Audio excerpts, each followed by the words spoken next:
ধৈর্য তো ধরছি, দুইটা ছেলে মারা গেল, দুইটা মেয়ে আছে, স্ত্রীরাও মারা গেল, বাবা মারা গেল, কয়টা বছর কিন্তু আমার থেকে খানিক দূরে। এবং আশা করা যায় কিছুক্ষণের মধ্যে উনি জাল উঠাবেন এবং আমি এখনই এখানে চলে যাচ্ছি। তবে আমি একটি কথা বলতে চাই, আমি বাইরের মুখে থেকে যা শুনলাম সেটা আসলেই খুব হৃদয় বিদারক। বাইর প্রথম স্ত্রী মারা গেলেন, যাকে উনি ভালোবেসে বিয়ে করেছিলেন, এবং তার একে একে দুটি সন্তান, ছেলে সন্তান মারা গেলেন, এবং দুটি মেয়ে আছে, সেই মেয়েকে নিয়ে নতুন সংসার উনি খুব কষ্টে কাটাচ্ছেন, এবং তার কিছু ঋণ জমে গেছে, যে ঋণের কারণে। আসসালামু আলাইকুম, আমি তানজিল আছি আমার নিজের গ্রামে। আর গ্রামে আইসা মনে হইলো যে নদীতে যাই গোসল করতে। আসলে নদীতে গোসল করতে যাওয়ার ব্যাপারটা এটা অনেকটা স্মৃতিতেই রয়ে আছে, কারণ ছোটবেলায় অনেক গেছি, এখন ব্যস্ততার কারণে যাওয়া হয় না। তবে আজকে সেই নদীতে যাব গোসল করতে। এবং এই গ্রামের যে দৃশ্য, কোন পথে যায়, মেঠো পথে, বিলের পথে, মাঠের পথে, সেই দৃশ্যটাই আপনাদেরকে দেখাবো। আশা করি আপনারা উপভোগ করবেন এবং এন্টারটেনমেন্টও পাবেন। তাহলে চলুন আমরা যাই নদীর ধারে। আমাদের সেই নদী, গ্রামের নদী কীরকম এবং কীভাবে হয়, সেই আমাদের পথ ধরে নদীর ধারে চলে যাই। তো এখান থেকে আমার যাত্রা শুরু। এখান থেকে আমি এই রাস্তা ধরে, বিলের পথ ধরে, মেঠো পথ ধরে আমি আমাদের সেই নদীতে যাব। দেখুন কত সুন্দর আমাদের গ্রাম। শুধু আমাদের গ্রাম নয়, প্রত্যেকটা গ্রামই, ভিলেজের প্রত্যেকটা জিনিসই খুবই সুন্দর। আসলে প্রকৃতি খুবই সুন্দর। যদি আমরা প্রকৃতিতে না মিশি আর প্রকৃতিতে না যাই, আসলে আমরা এত সুন্দর দৃশ্য আমরা কখনো দেখতে পাবো না। সত্যি অসাধারণ।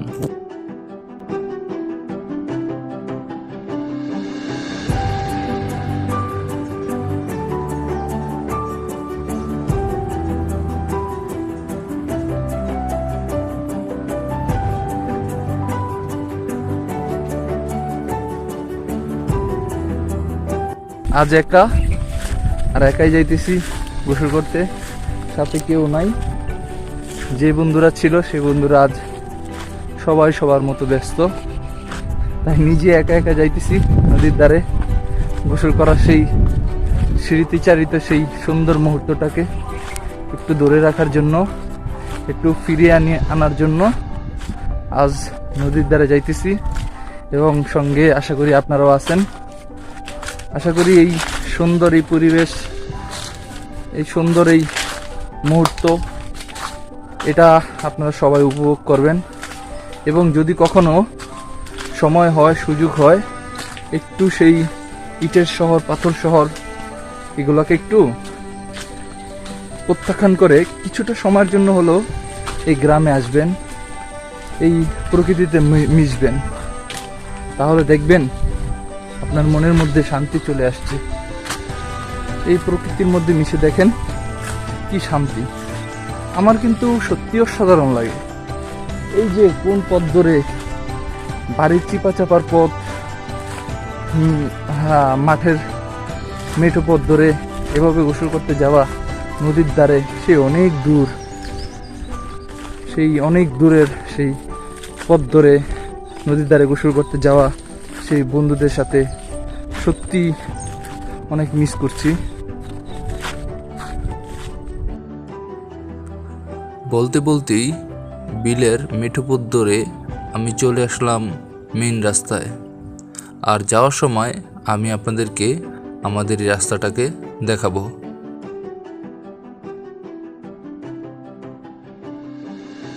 চলে আসলাম একটা মেইন রাস্তায়, মাঠের পথ ধরে মেইন রাস্তায় চলে আসলাম। গোসল করার পরে এই মেইন রাস্তা ধরে আমি বাড়িতে যাব। এবং এই রাস্তা যে কতটা সুন্দর, কতটা অসাধারণ, না দেখলে আসলে বুঝবেন না। তো আমার এই গোসল শেষে আমি এই পথ ধরে যাব এবং এই পথটা আপনাদেরকে দেখাবো। আশা করি এই পথটা দেখলে সত্যি আপনাদের ভালো লাগবে।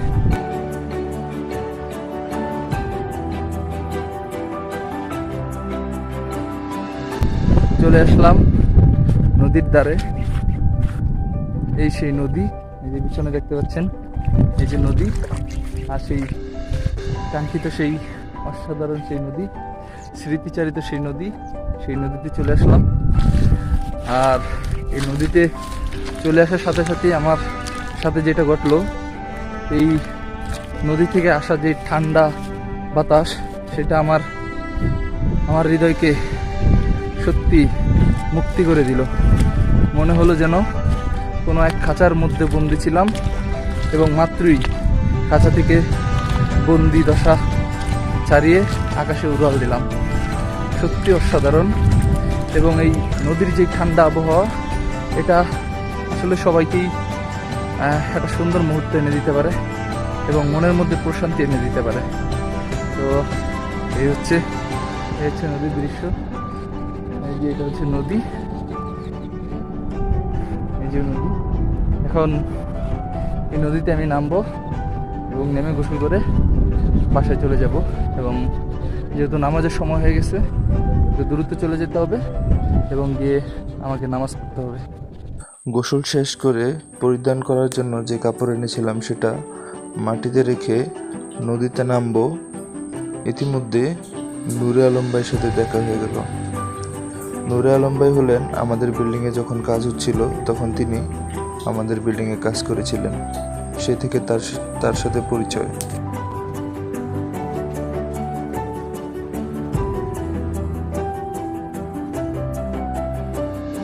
নদীতে আসলাম, আর নদীতে এসেই আমার এক ভাইয়ের সাথে দেখা হয়ে গেল। এই ভাই তার এই নৌকা থেকে জাল ফেলবেন নদীতে এবং জাল ফেলে নদী থেকে মাছ ধরবেন। আমি সঙ্গে আছি এবং ভাই জাল ফেলবেন, তার সাথে আমি জাল ফেলার কাজে কিছুটা সহযোগিতা করার চেষ্টা করছি। ভাই নৌকা থেকে তার জালগুলা ফেলতেছেন, তাই আমি ভাইকে কিছুটা সাহায্য করার চেষ্টা করছিলাম।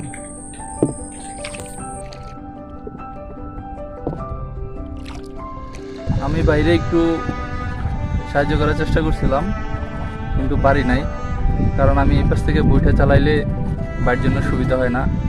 তাই ভাই নিজেই একা একা জাল ফালাইলো এবং বইটা নিজে একা দিতেছে, নিজেই সব কষ্ট করতেছে। ভাই ওইখান থেকে জাল ফালাইছে এবং এই জালটা যা উঠাবে হচ্ছে ওই যে ওইখানে থাকে একটা বন্দর আছে, লঞ্চঘাট বিরার একটা বন্দর, ওই বন্দর থেকে ভাই উঠাবে।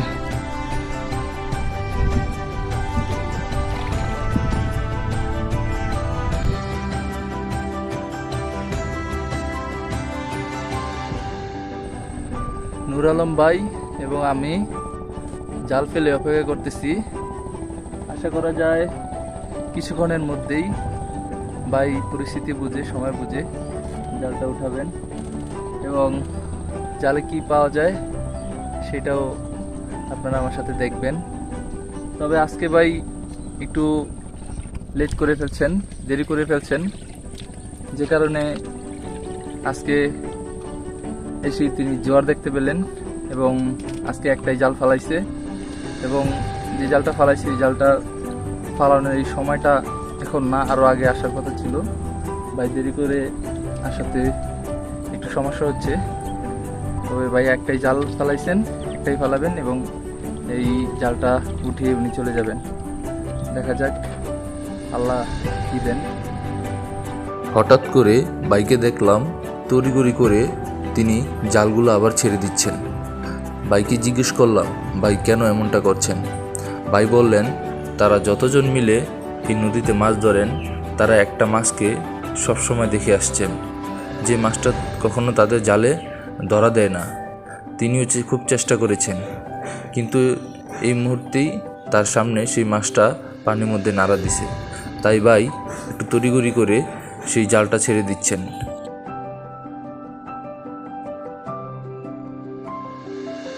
মোটামুটি কিছু সময় নৌকাতে থাকার পরে একটু উঁচুতে আসলাম, আর ভাই তার জালটাকে নিয়ে একটু উঁচু জমির ধারে আসলো, নদীর ধারে, এবং এই জালটাকে উনি এখন সামনের দিকে নিয়ে যাবেন এবং আশা করা যায় কিছুক্ষণের মধ্যে উনি জালটা উঠিয়ে ফেলবেন কারণ হচ্ছে নদীতে অলরেডি জোয়ার লেগে গেছে।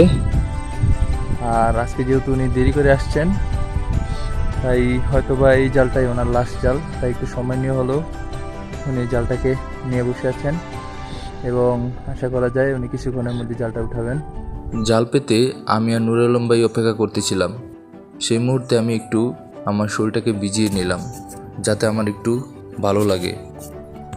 ভাই হচ্ছে ওনার জালটা ফালায়া উনি হচ্ছে অপেক্ষা করতেছে, আর আমি এই ফাঁকে গোসল করে নিলাম, হালকা দুধ দিয়ে নিলাম।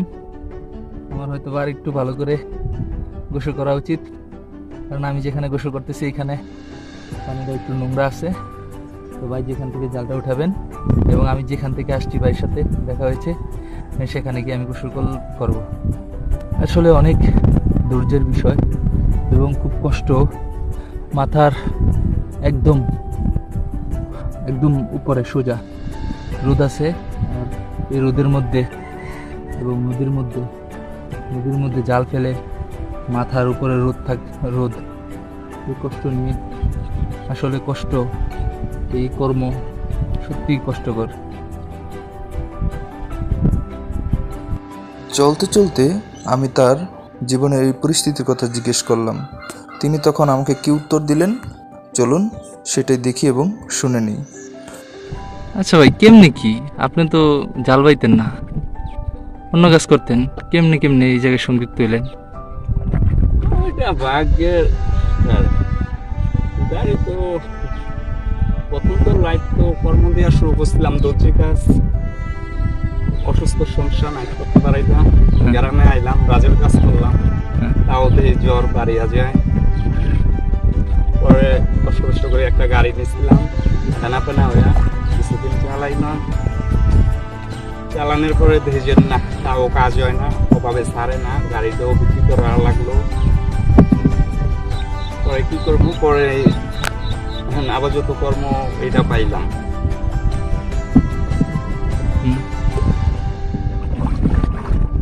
পরে এমনি চলতেছে? চলে না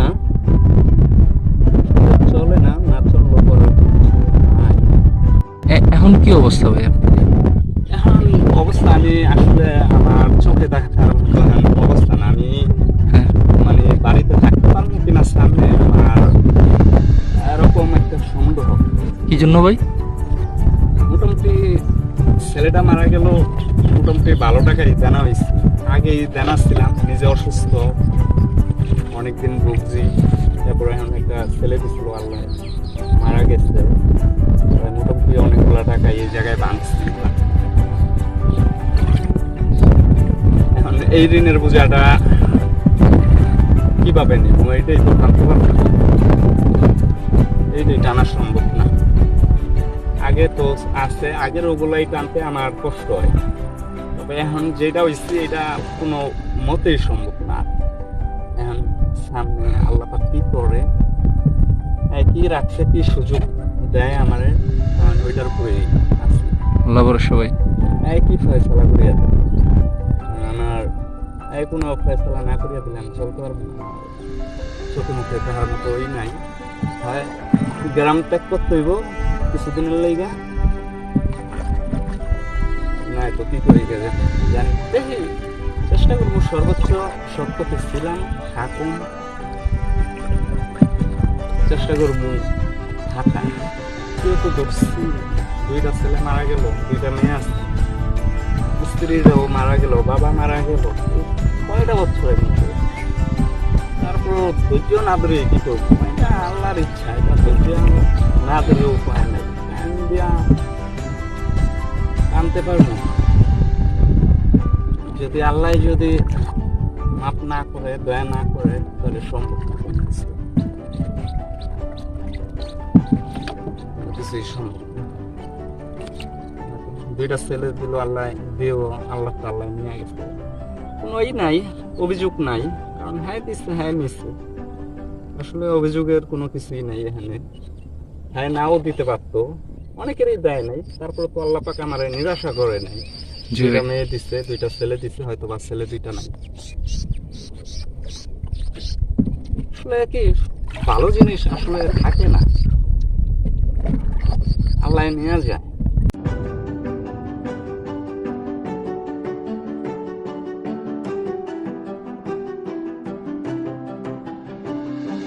ভাই চলে গেছেন আমার থেকে খানিক দূরে, এবং আশা করা যায় কিছুক্ষণের মধ্যে উনি জাল উঠাবেন এবং আমি এখানে চলে যাচ্ছি। তবে আমি একটি কথা বলতে চাই, আমি ভাইয়ের মুখে থেকে যা শুনলাম সেটা আসলেই খুব হৃদয় বিদারক। ভাইয়ের প্রথম স্ত্রী মারা গেলেন, যাকে উনি ভালোবেসে বিয়ে করেছিলেন, এবং তার একে একে দুটি সন্তান, ছেলে সন্তান মারা গেলেন, এবং দুটি মেয়ে আছে, সেই মেয়েকে নিয়ে নতুন সংসার উনি খুব কষ্টে কাটাচ্ছেন, এবং তার কিছু ঋণ জমে গেছে, এই ঋণের কারণে উনি খুব খারাপ একটা সময় পার করতেছেন। কিভাবে এই মানুষগুলোর কষ্ট শুনলে কষ্ট লাগে, পারি না এভাবে সহযোগিতা করতে। যদি সম্ভব হতো তাহলে নিজের সর্বোচ্চটা বিলিয়ে দিতাম। তো ভাই হচ্ছেন ওই সামনে আছেন, এবং আমি ক্ষেতের দ্বার ধরেই ভাইয়ের কাছে যাইতেছি। ভাই কাছ থেকে আজকে আমি বাস্তবে যা দেখলাম, সত্যি ভাই এখানে না আসলে, এভাবে না বসলে, এভাবে দুইটা কথা না বললে এত কিছু হয়তো বা জানতাম না। সত্যি খুব কষ্টের। এভাবে করে যারা মাছ ধরে, সম্ভব হলে দামাদামি না করে ভাইদেরকে একটু জিতিয়ে দেওয়ার চেষ্টা করবেন। আমি একটি মাঠের সাইড দিয়ে যাইতেছি ভাইয়ের কাছে। আশা করা যায় কিছুক্ষণের মধ্যে ভাই জালটা উঠে ফেলবেন। তো ভাই হচ্ছে আমার থেকে অনেক খানিক দূরে চলে গেছে, আর আমি ভাইয়ের কাছে যাইতেছি, কারণ ভাই আমাকে বলছিলেন যে উনি কিছুক্ষণের মধ্যেই এই জাল উঠায় ফেলবেন, এবং এই জোয়ারের মধ্যে আসলে কি পাওয়া যায় সেটাও আসলে বলা যায় না। তা আমি দেখাবো যে ভাই তার এই খানিক এই কষ্টের ফল উনি কি পান। আমি ভাইয়ের কাছে চলে যাচ্ছি, দেখতে পাচ্ছি ভাই জাল উঠায় ফেলতেছেন। তবে আমি ওই যে ভাই ওইখানে আছেন, ভাই ওই যে ওইখানে আছেন, আর আমি ওই সামনে দিয়ে যাব ভাইয়ের কাছে, এবং দিয়ে ভাইয়ের নৌকায় উঠবো। ভাইকে বলবো যে ভাই জালটা উঠাইতেছেন, এই জালের মাছ আমি দেখবো, এবং আমার যে ভাইরা আমার ভিডিওটা দেখতেছেন তারাও এই ভিডিওটা তারা এই মাছটা দেখবেন। আপনার এই কষ্টের ফলটা আসলে কি হয় সেটা আমি দেখবো, এবং আমার যে ভাইরা আছেন তারাও দেখতেছে। তো আমি যাচ্ছি ওইখানে, এবং গিয়ে আমি সেখানে আপনাদেরকে দেখাচ্ছি।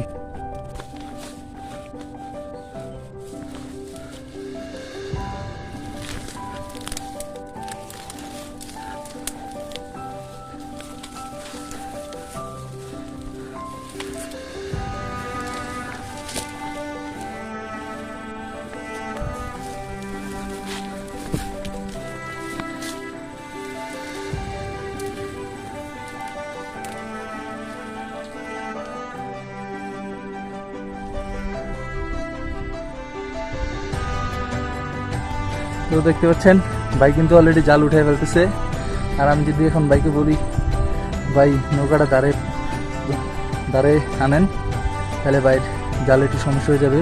তাই কষ্ট করে আমি নৌকা দাঁড়ে যাচ্ছি।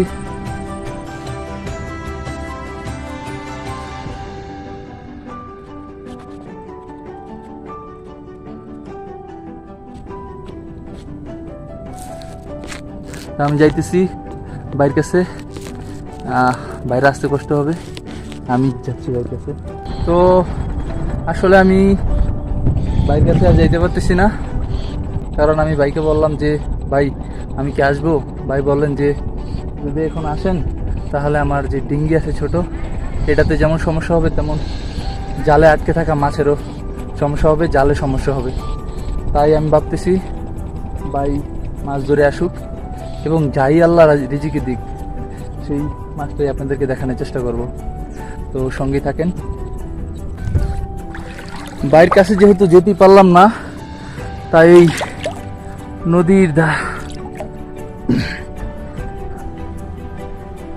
ওই যে দেখতে পাচ্ছেন পিছনে ভাই আছেন, আমি যেতে পারলাম না এই কষ্টে। আমি এখন এই শান্তির প্রশান্তির এই পানিতে আমি এখন ডুব দিয়ে আমার হৃদয়টাকে শান্ত করব।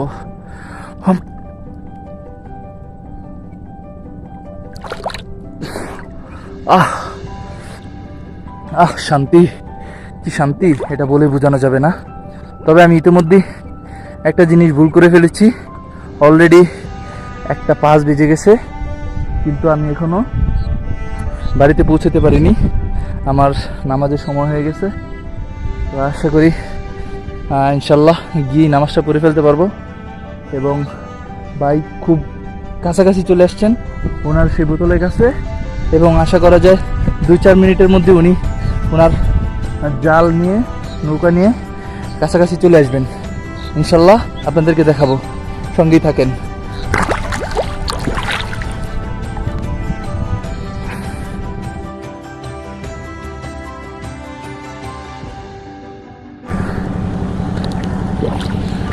এই যে একটা জিনিস ছোটবেলায় এটা করতাম, সেটা হলো ট্রলারে, লঞ্চে, জাহাজে আসা ঢেউয়ের পানি যখন আসতো আমরা ডুব দিতাম। আমরা ভাবতাম যে এই ট্রলারের এবং ঢেউয়ের পানি সে ডুব দিলে চুল বড় হয়। সেই কথা মনে পড়ে গেল।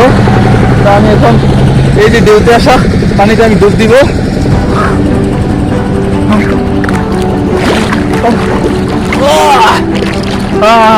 শান্তি।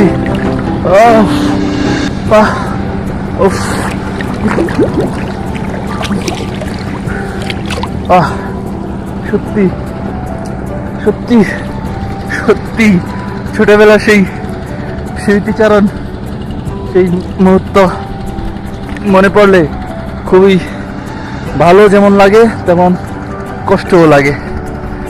যাক, আল্লাহ যা করেন ভালোর জন্যই করেন। সবাইকে একদিন বড় হতে হবে, ছোট থেকে বড় হতে হবে, মরতে হবে, এটাই তো জীবন। দেখা যাক, ভাই মনে হয় অলরেডি প্রায় কাছাকাছি চলে আসছেন, এবং আশা করি কিছুক্ষণের মধ্যে উনি জাল নিয়ে এসে পড়বেন, এবং আল্লাহর দেওয়া রিজিক যাই দেন সেটা আমরা দেখতে পাবো। ভাই কাছাকাছি চলে আসছেন, দেখা যাক কি হয় কি ঘটে। ভাই কি অবস্থা? একদম বনিও হয় নাই? হ্যাঁ, একদম শূন্য।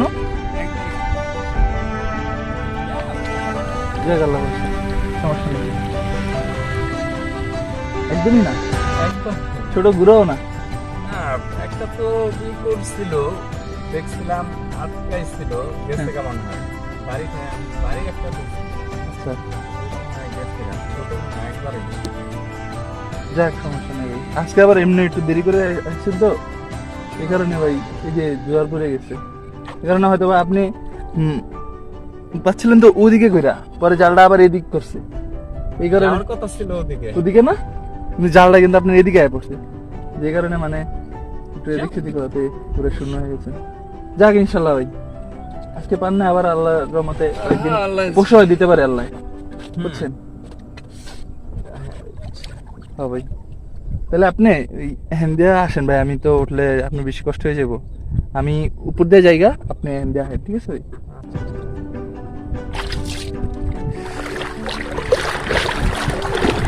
তো নুরুল আলম ভাই কিন্তু কিছুই পান নাই, তবে সমস্যা নেই, আল্লাহ রিজিকের মালিক, আল্লাহ আজকে দেন নাই, হয়তোবা আগামীকাল আসলে আজকে যা পান নাই সেটা হয়তোবা আল্লাহ পূরণও করে দিতে পারে। তো আজকে এ পর্যন্তই, ভালো থাকবেন সবাই, সুস্থ থাকবেন। আসসালামু আলাইকুম।